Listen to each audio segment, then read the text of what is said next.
అందరికీ నమస్తే అండి. Welcome to JP Reddy. Criminals అంటే నేరస్తులు. వాళ్ళని మనం సమాజంలో ఆమడ దూరం ఉంచుతాం, వాళ్ళని బహిష్కరిస్తాం, వాళ్ళని సమాజానికి వ్యతిరేకంగా మన మనుషులు కాదు అన్నట్టుగా చూస్తాం. వాళ్ళని ఏ నేరం చేసినా దానికి తగ్గ శిక్ష విధించి వాళ్ళని ఈ పౌర సమాజానికి, ప్రపంచానికి దూరంగా 4 గోడల మధ్య ఒక ప్రపంచం క్రియేట్ చేసి వాళ్ళని జైల్లో ఉంచి సమాజంలో అందరి మనుషులతో పాటు తిరగడానికి అర్హులు కాదని వాళ్ళని ఒక సెపరేట్ ప్రపంచంలో ఉంచి మారకపోతే మళ్ళీ నేరాలు చేస్తే మళ్ళీ జైలుకి పంపించి ఇలా నేరస్తుల పట్ల మన సమాజం కానీ, మన ప్రజాస్వామ్యం కానీ, మన రాజ్యాంగం కానీ, మన చట్టాలు కానీ వాళ్ళ పట్ల ప్రవర్తించే విధానం ఇది. కానీ ఈ ప్రపంచానికి వ్యతిరేకంగా ఉండే జగన్మోహన్ రెడ్డి గారికి ఆయన నైజానికి తగ్గట్టుగానే నేరస్తులంటే ఎంత ప్రేమ, నేరస్తులంటే ఎంత ఇష్టం. మీరు అబ్జర్వ్ చేయండి. నేర తీవ్రత ఎంత ఎక్కువగా ఉంటే ఆయన ఎక్కువ పదవులు ఇచ్చేవాళ్ళు అందరికి. అంటే అపోజిషన్ పార్టీ ఆఫీస్ మీద దాడి చేసి వచ్చేసారా, వెంటనే వాళ్ళకి మినిస్టర్ పదవి. అపోజిషన్ పార్టీ లీడర్ ఇంటి మీద దాడి చేశారా, వాళ్ళకి మంచి పదవి. అపోజిషన్ పార్టీ వాళ్ళని అరెస్ట్ చేశారా, అధికారులకి వాళ్ళకి ప్రమోషన్. సో ఇలాగా ఆయనతో పాటు క్రిమినల్ యాక్టివిటీస్ లో ఏమన్నా పాలు పంచుకున్నారా? మద్యం స్కాముల్లో, ఇసుకలు దోచుకోవడం, మైనింగ్ లో అక్రమాలకు పాల్పడడం, ఇలాగా వాళ్ళందరికీ మంచి మంచి పదవులు ఇచ్చి వాళ్ళని కాపాడుతూ వస్తూ ఆయన కూడా పెట్టుకుంటా వాళ్ళందరినీ.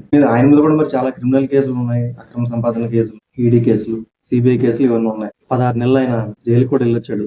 ఆయనతో పాటు విజయసాయి రెడ్డి, నిమ్మగడ్డ ప్రసాద్, ఐఏఎస్ శ్రీలక్ష్మి, మోపిదేవి వెంకటరమణ, ఇలా ఆయనతో పాటు చాలా మంది ఆ కేసులో ఉన్న వాళ్ళంతా కూడా జైలుకి వెళ్ళొచ్చు. మరి ఆయన జైల్లో ఉండొచ్చాడని ఆయన స్వతహాగా ఆయన మీద కేసులు ఉన్నాయనా ఏంటో తెలియదు. క్రిమినల్స్ అంటే అడ్డి చచ్చిపోతాడే. ఆ క్రిమినల్స్ ని వెనకేసుకు రావడం, ఆ క్రిమినల్స్ ని వెంట పెట్టుకుని తిరగడం. ఎన్ని ఎగ్జాంపుల్స్ అని చెప్పి.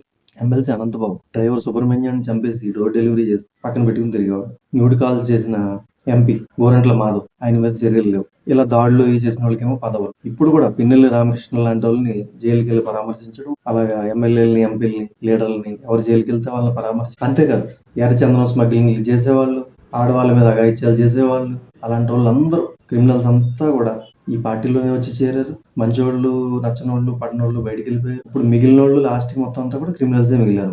వాళ్ళందరినీ ఇప్పుడు ఈ 5 సంవత్సరాలు ఆయన వెనకేసి వస్తూ వాళ్ళని కాపాడుకుంటూ వస్తాడు బహుశా. జగన్మోహన్ రెడ్డి గారికి డబ్బు అంటేనే పిచ్చి, పదవి అంటేనే పిచ్చి అని అనుకునేవాళ్ళు. నేరాలంటే పిచ్చి, నేరాలు చేసేవాళ్ళు అంటే పిచ్చి, వాళ్ళని కాపాడాలని పిచ్చి. సో ఇది కూడా ఉందని ఈ మధ్య అర్థం అవుతుంది. అందువల్ల ఇదంతా చూస్తుంటే చిన్నప్పటి నుంచి పుస్తకాల్లో చదువుకునే వాళ్ళం.